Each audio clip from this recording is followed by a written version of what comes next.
The fall of Babylon is one of the most dramatic and iconic moments in ancient history. It was a civilization that had risen to unprecedented heights, a towering symbol of power, wealth, and luxury. Babylon, with its massive walls and impressive infrastructure, was the heart of the ancient world. But in 539 BCE, it fell almost overnight. This story is not just about an empire crumbling, but about the forces that collide when pride and destiny intersect. Imagine the scene. The Euphrates River, once the lifeblood of Babylon, winds through the city, dividing it into two parts. On either side, magnificent temples rise toward the sky, dedicated to gods whose names are whispered with awe. The Hanging Gardens, one of the seven wonders of the ancient world, bloom in the heart of the city. Babylon is, in every sense, the center of the known world, ruled by King Belshazzar, the last of the Neo-Babylonian kings. But as the night sky stretches over the city, something ominous is in the air. Babylon's once invincible walls seem to have lost their luster. King Belshazzar, perhaps too drunk on his own power, has thrown a grand banquet in the palace, surrounded by 1,000 of his nobles. Wine flows freely, and the revelry is accompanied by mockery of the God of Israel. But it's at this very moment that the hand of fate begins to write its chilling message. A disembodied hand appears, inscribing mysterious words on the wall of the royal palace. Min, tekel, upharsin. The message is cryptic, but its meaning is undeniable. The mighty empire is weighed in the balance, found wanting, and its days are numbered. No one in the room can decipher the message except for Daniel, the exiled prophet of Israel. A man who, years earlier, had survived the fiery furnace and the lion's den. Daniel steps forward to interpret the writing. His words strike fear into the heart of Belshazzar. God has numbered the days of your reign and brought it to an end. You have been weighed on the scales and found wanting. Your kingdom is divided and given to the Medes and Persians. That very night, as the city's nobles drink and feast, the Medo-Persian forces are already at Babylon's gates. The Persian king, Cyrus the Great, has been plotting Babylon's fall for years. His armies are encamped just outside the walls, and while the Babylonians celebrate their apparent invincibility, they are unaware of the impending doom. Cyrus is no fool. He knows that Babylon's walls are impregnable, that the river is a natural defense. But he has a plan.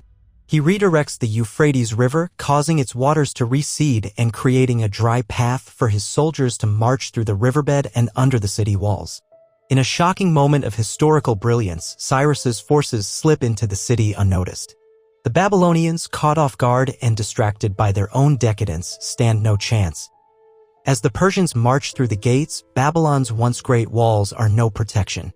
The palace falls, the temple is looted, and Belshazzar is killed. But what happens next is as remarkable as the city's downfall itself. Cyrus, rather than razing the city to the ground, enters Babylon with a sense of grace. He declares that the city will remain intact and he will allow the people to continue living as they had under Babylonian rule. The Persians take control, but they do so not through sheer destruction, but through a masterful display of diplomacy. Babylon falls, but it is not broken. The news spreads like wildfire throughout the ancient world. The once great empire, with its treasures and unmatched glory, has been brought to its knees. But the fall of Babylon also marks the rise of Persia, a new superpower in the ancient world, and the end of an era.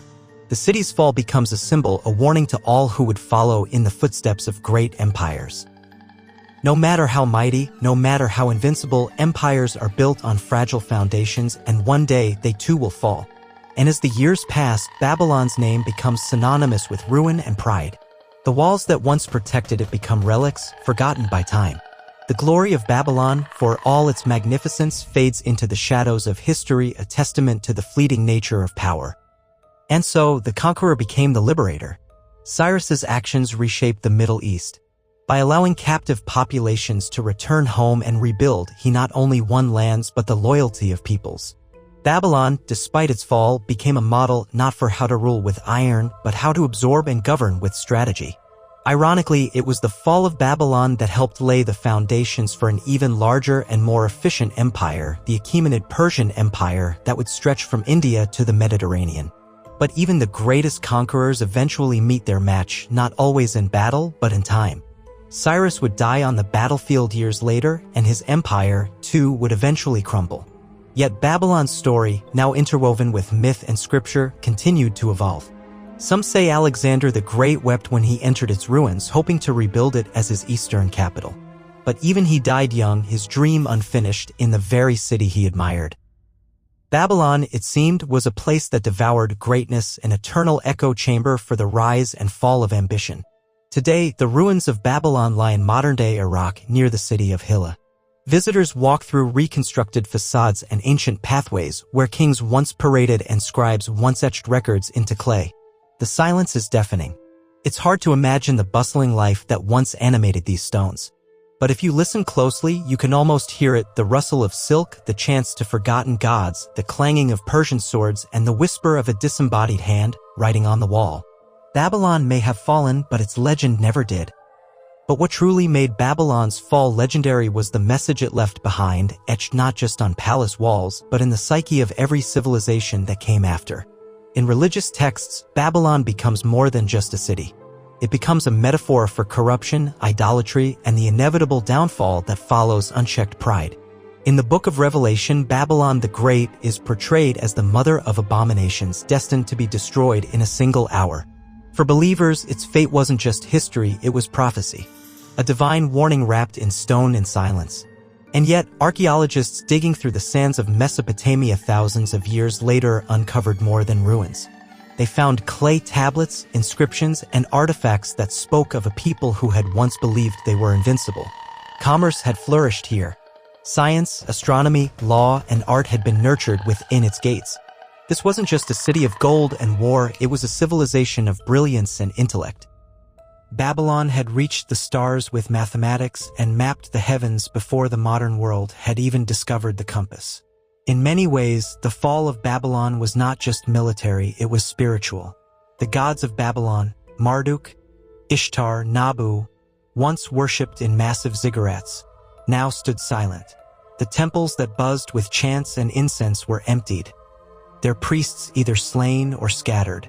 When Cyrus walked into the city, he didn't just take its throne, he took its heart. But paradoxically, he did so by declaring religious freedom, allowing exiled peoples like the Jews to return to their homelands. In fact, the famed Cyrus Cylinder is often considered the first declaration of human rights.